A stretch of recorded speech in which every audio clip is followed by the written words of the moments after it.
So we're getting to the point where we can straight carry this game. Oh, I'm looking at the timeline. Now it's like 1 or 2 fights just happened and the game was over. 1, 2 bad fights. I would have not taken that lantern. Yo! Has gotta been an accident. There's no way. I didn't even know it was gonna happen, but I was like, no. That is not the play. Hold on. That had to have been an accident.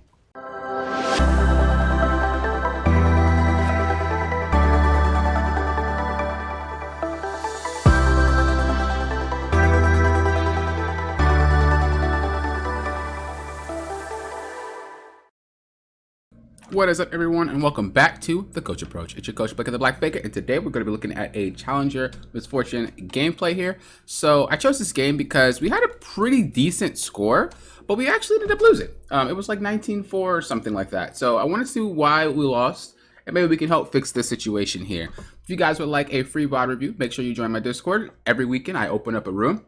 Also, I have a site. I don't know why I stuttered on that. I have a site, coachblaker.com, 25% discount on everything on that site. Make sure you grab those discounts before they are gone. So, I guess last thing, if you guys want any Patreon exclusive videos, go over there, take a look. Maybe you'll like it, maybe you won't. Thank you guys who are supporting me on Patreon. I do appreciate that. You guys are why we can have things like this happen. So if you guys would like to help support me, help me being able to make more content and do more things in my Discord, make sure you go over there and help support what I do. So we have Misfortune and Thresh, and then we have Samira and Alistair. You want to always ask those 3 questions. What does my champion want to do to win lane? What does the enemy champion want to do to win lane? And the last one is, how can I prevent the enemy champion from doing what they want to do while also doing what I want to do, right? So Misfortune, more or less, what does she want to do? She kind of just wants to poke you, get you out of lane. She can't really straight kill you, but she could definitely put that damage on, get those nice short trades. Now, what does Samira want to do? Well, she just kind of wants to all in you. Right, she doesn't really want to look for short trades and then get in, get out. She just wants to try to pull that trigger and all in if she can. Now, the last question here is, well, where can I keep the wave to prevent, how can I allow myself to do what I want to do, but also prevent her from doing what she wants to do? Where can we keep the wave? In the middle, perma push it to the tower, or frozen back here? Frozen back here. Why? Because if Alistair wants to go in with Samira, they're both very, very short range champions, and they will take turret aggro. Even better, if Thresh actually lands a hook and knocks him into the tower, they'll take turret aggro anyway.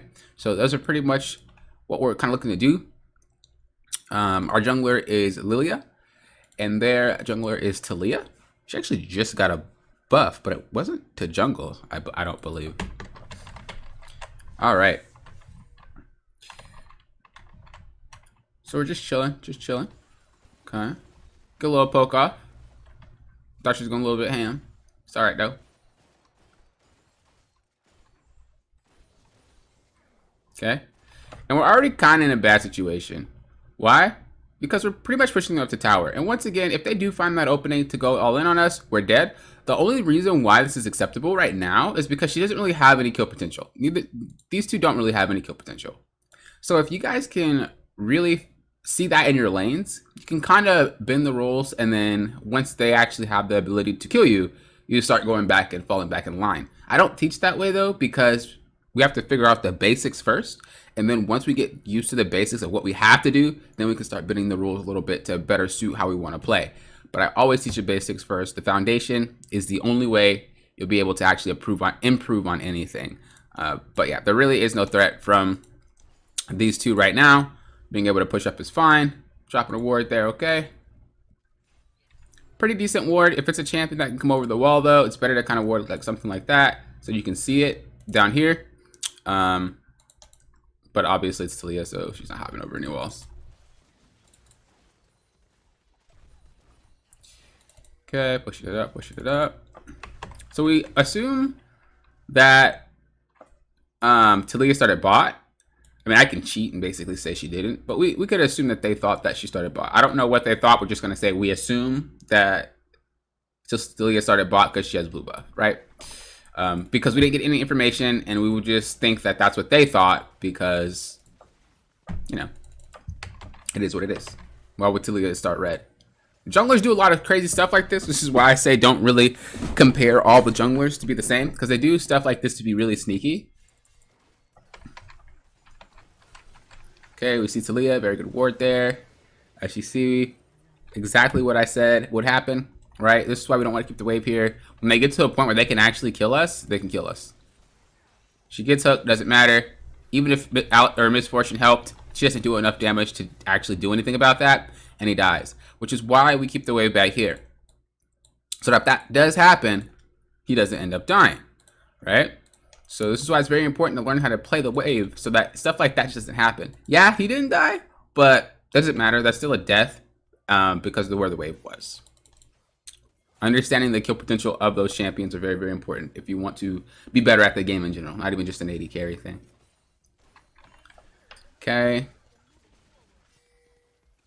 Some fights going on over there. He's looking to rotate.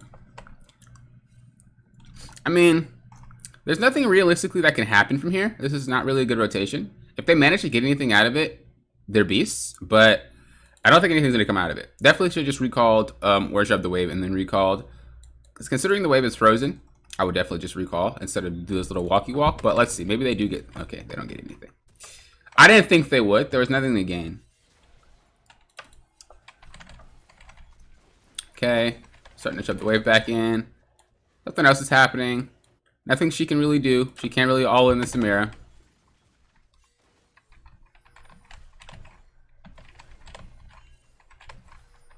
So that Alistar is roaming, and they're kind of getting away with it. Once again, we just can't kill Samira. So we should not have the wave in a specific spot to where that we have to dive her, because we can't.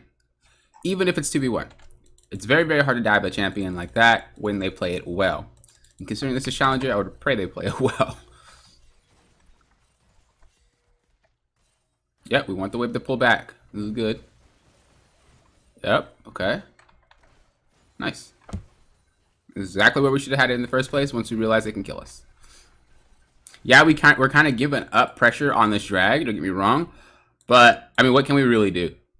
Right, we walk up, we step out of line, they just blast us. So we kind of gotta...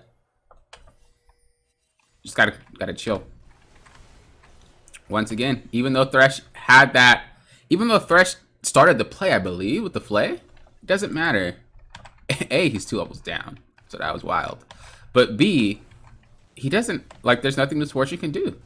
Even if Misfortune didn't go comment, which is something that you should pay attention to as a support. If you know your ADC has a rune that is different, kind of think about what they want to do with that rune. Misfortune is really not looking to fight a lot if she has comment. She's looking to just throw it out, poke a little bit like that. So there should be no play with Thresh that's making to where it is a all-in type of fight like that was. Even if she didn't have that, though, she would still lose. It's just not a strong early game champion like that. Ooh, bang bang. Good game. Alistar just dipped. That's funny. Alright.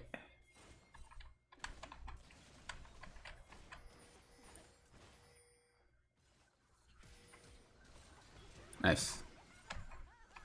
Look it out. Alright, so you see a fight happening up here. There's 2 on drag. Anivia's dead, so she can't help. Aatrox has no TP. I'm pretty sure that is I'm pretty sure that they're thinking about that. And this is basically a 3v2. Misfortune needs to rotate. I don't know when she's gonna rotate, but she needs to rotate. This is a free dragon if she just moves. Now it's too late. It's too late to rotate because now their team is gonna collapse and it's gonna be all hell breaking loose. Oh, luckily they took so long. Why did they take so long to get there? Wait, that was... Even they're pinging him, eh? Wait a second. That was awkward. What happened? Let's see it from their perspective. Hold on.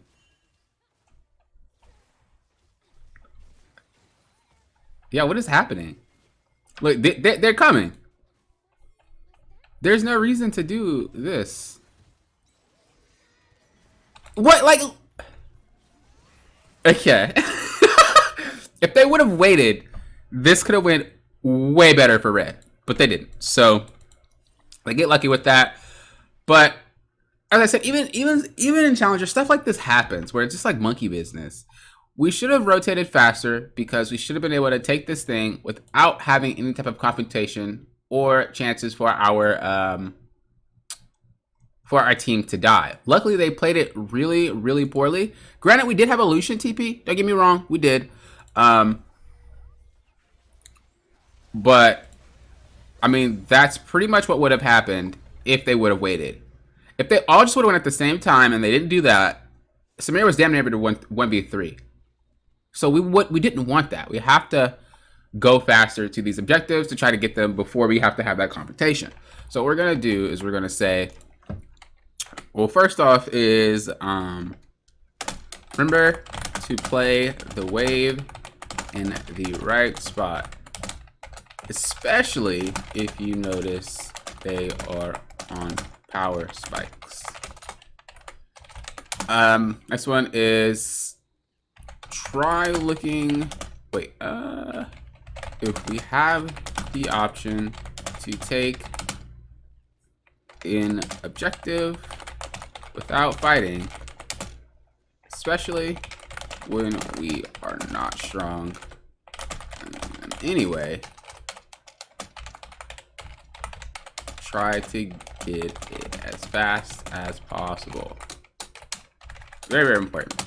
Very, very important, because that could have went south way faster than it did just right there. And we didn't even get the damn thing.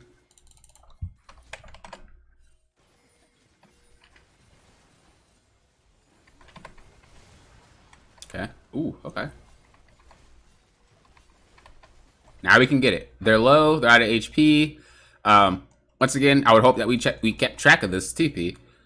Anivia is out of lane, but Set, if we were paying attention, obviously I was fast forwarding it, but as a player, you should be paying attention to what's going on. Okay, well, Set just died, so Anivia should be backing pretty soon, if she doesn't. So let's just kind of see. Okay, pop the egg. Obviously, she's busy, so I would highly doubt that while fighting, they were looking, but it is possible. Okay. So this would be a free dragon. We bullied them out of lane. We don't know where Anivia is, but that is only one player, and then Tilia. So that's 2v4. We could definitely secure this dragon faster. Now we are going for plates. Misfortune is an early game champion, early to mid. She's decent late, but she doesn't really contend with like Vayne and stuff like that, especially with Comet. So getting this gold is still somewhat nice, but I don't condone staying for plates like this when you could be getting stuff like Dragon. And the only reason why I say that is because, more or less, if I ask you guys mostly, the majority of the population of League, if I ask you guys and I'm like, hey, if I give you guys a bonus 300 gold, we're just gonna say 300, a bonus 300 gold at the start of the game, can you guys carry and close out your games? Answer would probably be no, for most players. Why? You don't know how to do it, right? So which one will kind of directly help your team to win? Is it that 300 gold on one player? Holy crap, that was wrong. 300 gold on one player, or is it an Inferno that gives damage to all 5? Right? So really just kind of think of it that way. If you realistically feel like you can pull something off by yourself, of course, when you get to that level, by all means do that. But ooh, still lost that fight, even though flash and healed. I don't really agree with the comment, but it is what it is.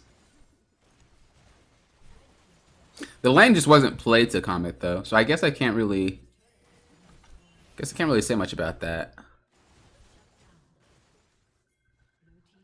Yep, just want to kind of pick up farm wherever we can. Be careful about being caught up, in the middle of the lane and stuff. Rotating, seeing what's happening up here. Oh, that was a good sleep. Oh, that sucks. Oh, that was a good hourglass. Okay. Oh, that sucks. Yeah, that says wowing. Not gonna lie.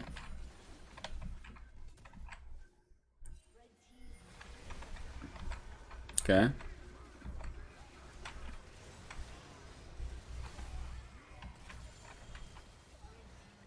Okay. And you see, that's how you're supposed to kind of team fight.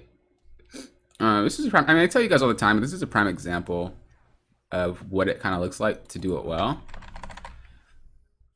You see how they didn't just instantly go to that fight? They kind of had to wait to pop off some damage. Just keep watching. So like right here, right? They could easily walk up and just shoot somebody. But they have to back up. There's no way. Talia's doing something, so she has... Look how far they are away from this fight. They could be putting off way more damage, but they also can end up getting themselves killed. So what's better? Staying alive, doing no damage, or doing damage and then dying? Right? So she's just using her her Qs and her Es rather than using actual autos. Once again, though, it's not really beneficial using autos when you go in combat, but... Okay, nice. I'm not saying you can't use autos going in combat, by the way. I just realized how weird that sounds. It's not beneficial, these autos. What are you talking about? I just mean, like, if you could choose to use autos versus the casts with Misfortune with Go Comet, it's just better to use the cast. Because Comet doesn't proc off autos. Unless they changed it and I was not aware.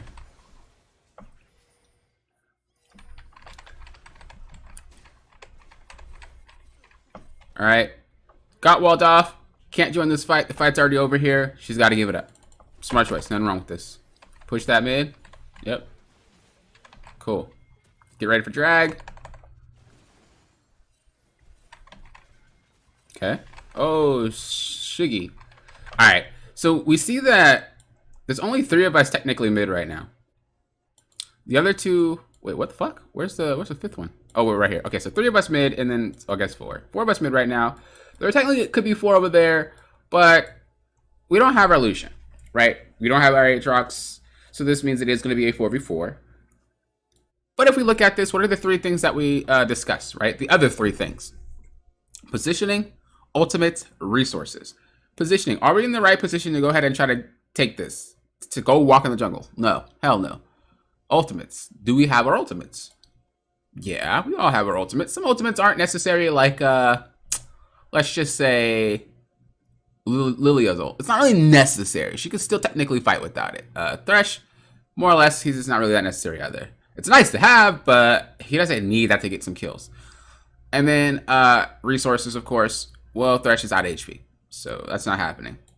And that's just the fight we gotta get up, because we don't have all 3. If we don't have all 3 of those check marked, we don't do it. Ooh, okay. Ooh, okay. I like that, though. Got that TP coming in. Okay. Got walled off again.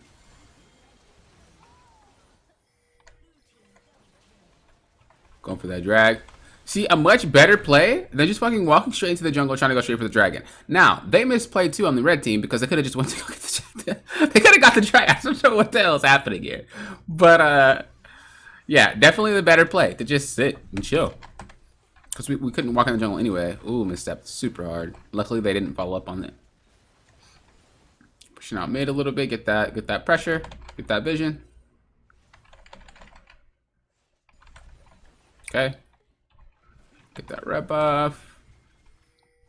Come over to rotate to the fight. Not really something we can do anything about. Just let him die. Yep. Smart choice. Good ult. Okay. This is a fine fight to take. It's just Alistar. We know that they're all dealing with Lilia here. Ooh, that was a good hook. Definitely can win this. Definitely can win this. Yeah, I was going to say definitely could win that. Cool. So we're getting to the point where we can straight carry this game. Oh, I'm looking at the timeline. Now it's like 1 or 2 fights just happened and the game was over. 1, 2 bad fights. I would have not taken that lantern. Yo! Has got to have been an accident. There's no way. I didn't even know it was going to happen, but I was like, no. That is not the play. Hold on. That had to have been an accident.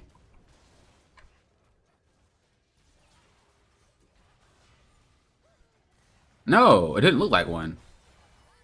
Yeah, I wouldn't have taken that lantern. That blows. That was a really bad play. That like threw super fucking hard. This is why people say ADC sucks. Is because if you want to carry a game, you can't make mistakes like that. Like, you got to be good.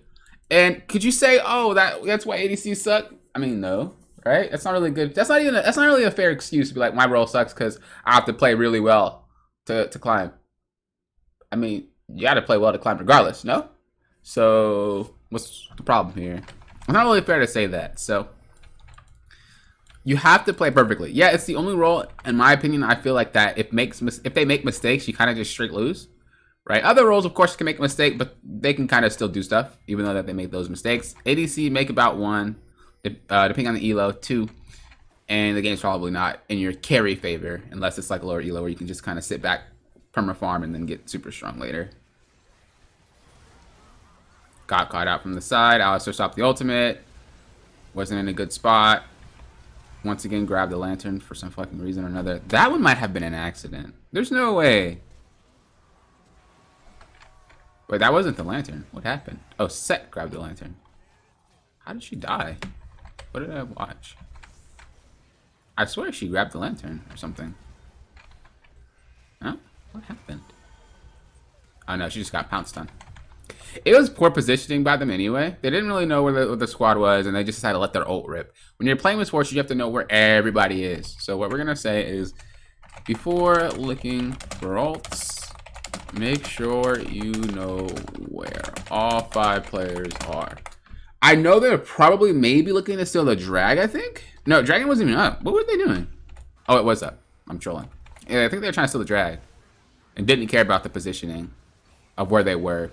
And that's kind of what was their downfall. So we ended up losing this because of these 2 fights here. Preferably this one fight. This one fight just lost us the game.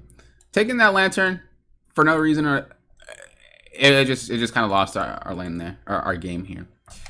So the main things that I think we should worry about here is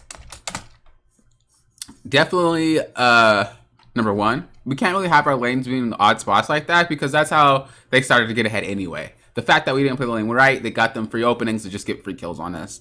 Number 2 is kind of whatever. Sometimes being a little selfish is okay. Sometimes you just have to know your limits.